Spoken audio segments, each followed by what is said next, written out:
องเอ๋ย1 ซับ1 ไลค์1 แชร์เพื่อเป็นกำลังใจสบายดีท่านผู้ช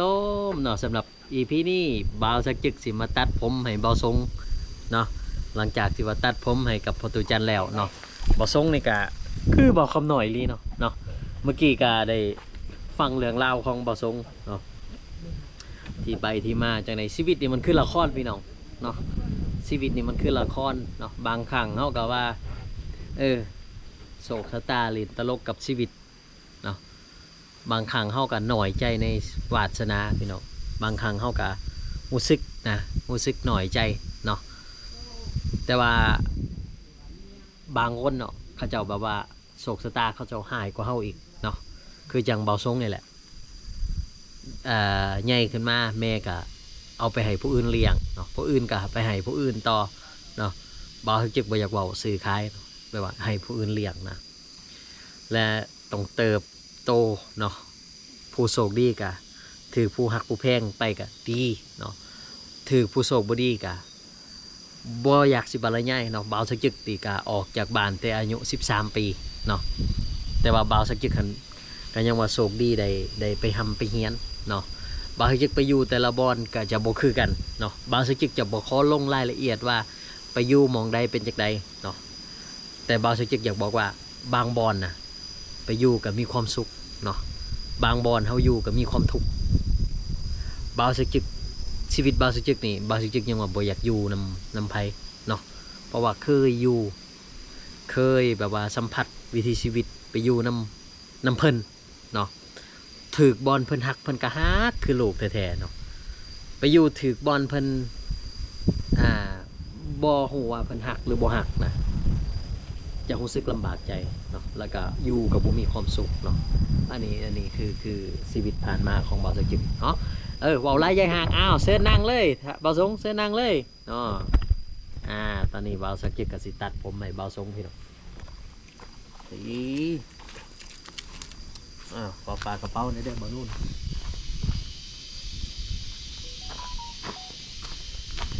เอาส่งกันอยู่จักปีแหละเอาส่งยังส่งคือพอตจันบอกส่งล่อๆบ่ตัดแล้วสาวให้น้ำกดเนาะเอาส่งนี่บ่ฮะเอาส่งยังก็ได้เดี๋ยวขออนุญาตเด้อบ่ส่งเนาะกลมหน่อยนึงกลม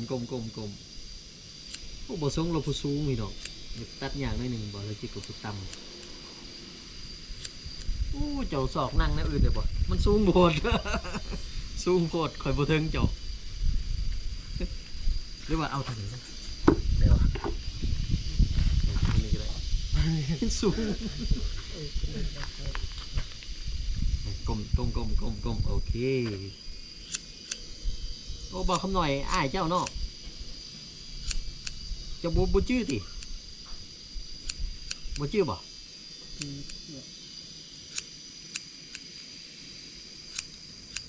บ้านโน้นไปพอแล้วอยู่ที่เกาะ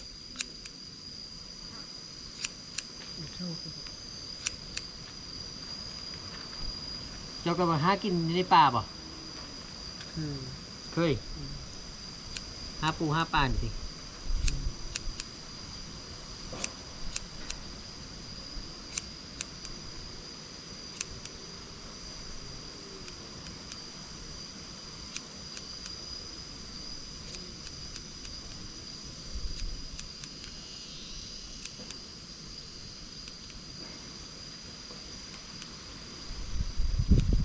ส่งล่อเลยเนาะ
ป้าปานนี้เจ้าก็ยังสูงอีกหนูสูง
มันเป็นไงอ่ะ มาที่บ้านนี่แหละแต่ว่าไปอยู่เวียงนะฮะก็มาลินบ้านมาย้ำบ้านก็เลยที่มาลิน มายำนี่นะ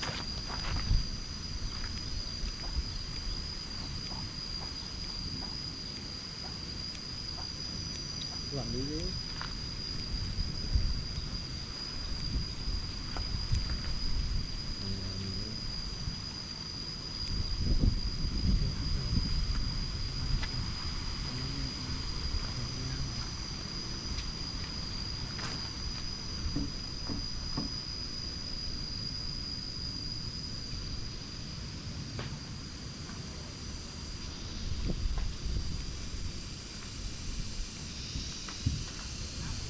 มาตัดเป็นพื้นที่เถอะมาตัดเป็นพื้นที่เถอะ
วดแบบนี้ที่คอยต้องคนหับมันเอาไว้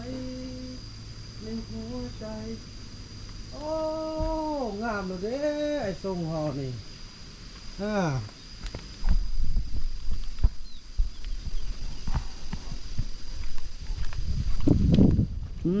๋มื้อนึงสติ๊กกับยิ้มใส่นั่นนี่ โอ้เป็นเกียนโอ้จะได้ซอกน้ำมาใส่ให้ก่อน เล่าดีกว่า นี่เป็นเกียนเนาะจะได้ซอกอันเอาเสพูในโซโลมาให้ก่อนมาให้ใส่ก่อนเป็นเกียร์กับบอกไอเด้กันบตัดพ่อมันนี่เราบ่เห็นว่าเป็นเกียร์เลยนี่แค่นเลยบ่ยากเด้อไอซีสร้างให้เด้อซอกยำใส่ให้ขันยาพื้นเมืองก็มีบักขี้เล็กใหญ่มีใบแป๊บหลายๆเสือดอกใส่แบบอันด้วยกันสิแล้วล่ะเต็มบึ้ง นะเรียบร้อย โอเคสำเร็จแล้วเนาะฮะไอ้ส่ง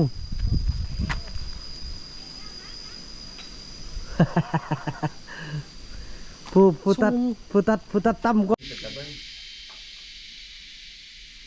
เพื่อนแท้เว้ย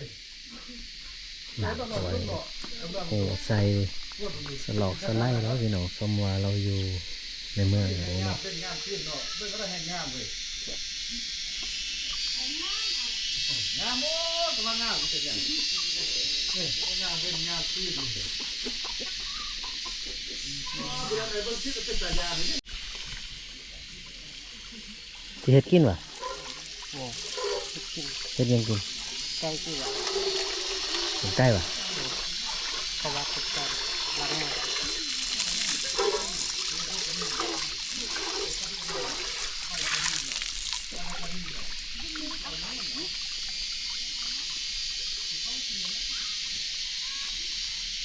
นอกจากคือบ่เอาน้ำมีน้ำแล้วปะ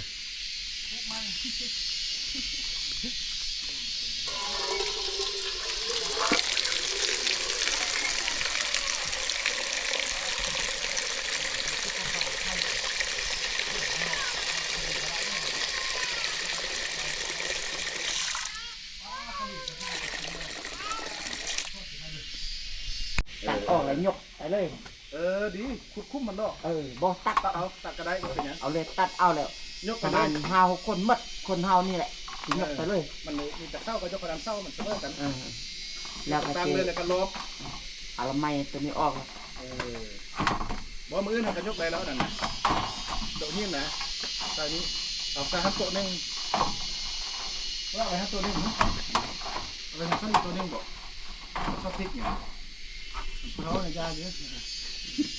คือเขาพระเจ้าหันแบบว่าอยู่หันน่ะคือเขาลงมานอนอยู่ล่างเอา แล้วเขาจะลุ่มเอาจะลุ่มที่ว่าไปนั่นแหละ แม่เฒ่านี่มันบ่ได้อาบน้ำนะจักมื้อเดียวเดี๋ยวนี้เขาบ่เห็นอาบ4 มื้อ5 มื้อแล้วเนาะ5 มื้อแล้วบ่ได้อาบน้ำ อ๋อม้วนล้อม้วน อาบนี่ ก่อนเดี๋ยวอัพ เพราะว่ามันบ่ได้อาบน้ำ ม้วนล้อน้ำม้วนเลยนะบับเม่นเลยเนาะมีแต่บริโภคคนนำมาแต่ไว้ครับ นี่แหล้วเนาะพี่น้องเพิ่นว่าชีวิตเลือกเกิดบ่ได้แต่ว่าเลือกที่จะดำรงชีวิตได้เนาะสำหรับคลิปนี้บางสุจิก็ขอขอบคุณที่ติดตามเอาไว้พบกันใหม่คลิปต่อไปพี่น้องหากทานกำลังมองหากาแฟเพื่อสุขภาพขอแนะนำลักซิก้า ซิก้าเซฟต้องลองลักซิก้าต้องลอง ชาติหวานดีบ่มีน้ำตาลเป็นกาแฟจากธรรมชาติที่ทานต้องลอง กินกาแฟให้เป็นยาได้แล้วมื้อนี้ หวานเซฟ มาดสั่งซื้อได้ตามข้อมูลที่ขึ้นเทิงหน้าจอลุ้นทันทีเพียงแต่บอกว่าติดตามจากรายการ Subject Channel